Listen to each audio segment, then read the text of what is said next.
So I want to switch gears for a second, and I want to talk to you about some actionable steps that you can actually start with on Monday for when you go to court.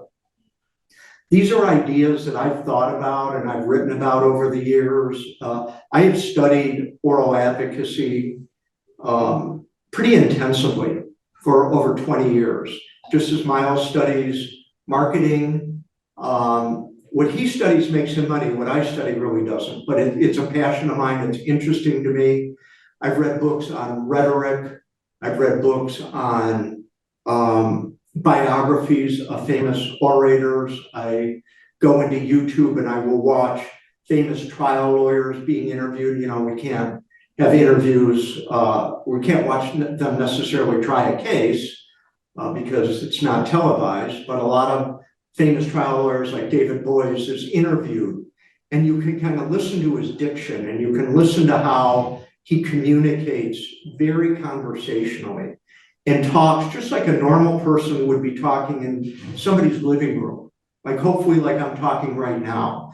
That's a superpower. And anyways, you can watch some of these great lawyers and you can emulate some of their mannerisms, and you've got to be yourself. You can't be anybody else. I used to like to watch Jerry Spence early in my career. Any of you guys know who he is? The old guy in the back of the room.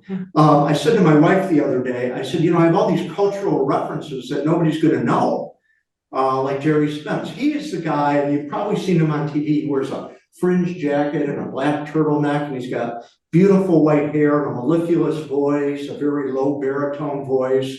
And he was pretty famous back in the 80s. He was a regular on talk shows, and he was a celebrity lawyer. And I actually saw him when I was in law school one afternoon try a part of a case.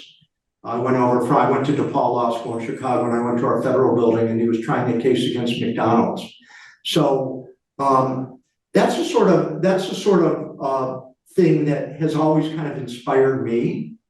And you've got all these great resources from, again, YouTube and books and academic literature. A lot of what I know actually comes back from the ancient Romans and the ancient Greeks. This is where rhetoric was originally invented. You know what rhetoric is, anybody?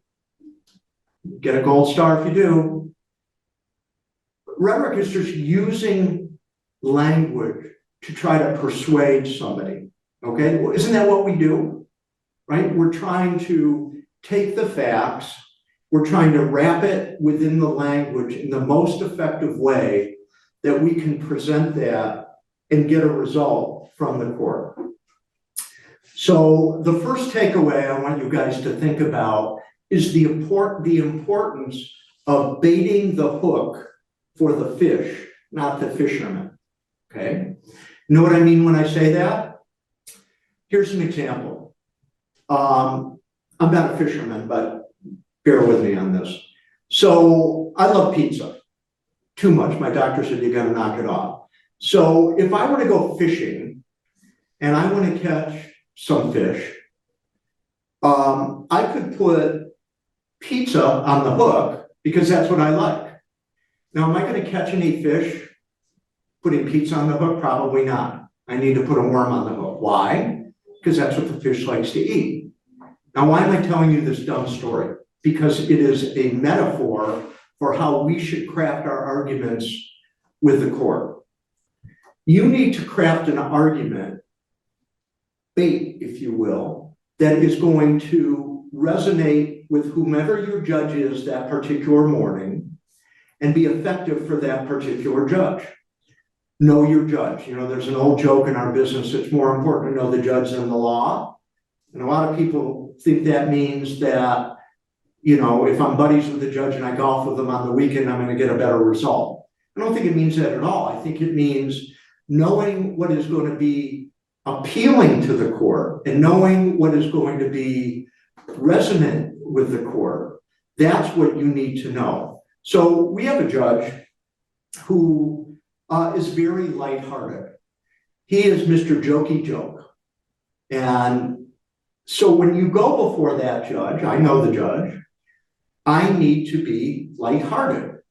I need to indulge in a few minutes of jokey joke with him, even though I really don't feel like doing it, but I need to do that to get into the judge's headspace to help my result. Or your judge may be Mrs. Serious, who is heavily focused on the law, who is really, do you have a case that says that? That sort of judge, that sort of personality. Well, with that particular judge, you're coming forearmed with a bunch of case law, copies of it for the court, highlighted if necessary, whatever you need to do, because then you're getting on the judge's wavelength and you're having that judge listening closer to you in terms of your entire arguments. So one of your tasks before you're preparing an argument for the court, before you're structuring how you want this argument to look and how you're going to be playing the ball in that particular instance, you want to figure out what is the most appealing thing that you can say to the judge that will help the judge go your way. Now, one of the things, I mentioned a little bit earlier, be an educator for the judge, okay? Taking that thought and extending that thought, you want to be a friend of the court. You want to give the judge suggestions that will help the judge decide the case, that you're going to frame those suggestions in a way that will be beneficial to your client or beneficial to your case. Maybe not today even, maybe if you're looking at the chessboard 3 moves down the road. So what is it that a judge is charged with the responsibility to do? To decide cases fairly, right? What are you charged with the responsibility to do? To advocate for your particular client, right? You're not necessarily, your job isn't to decide the case fairly for the other side. Your job is to argue for your client. But again, I'm baiting the fish. I'm baiting the hook for the fish. And this particular fish is looking to do something fair. So if you can come up with a suggestion to the court, you're the reasonable lawyer. You're the lawyer trying to solve problems. You're the lawyer that's helping the judge.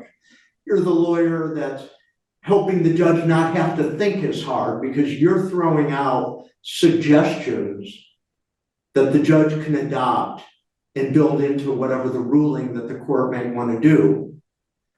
That's a really powerful tool that you can use.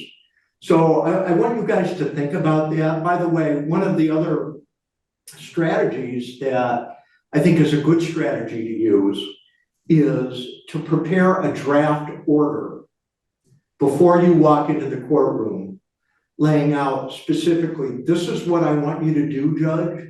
These are the findings that I'm seeking from the court with regard to this particular matter.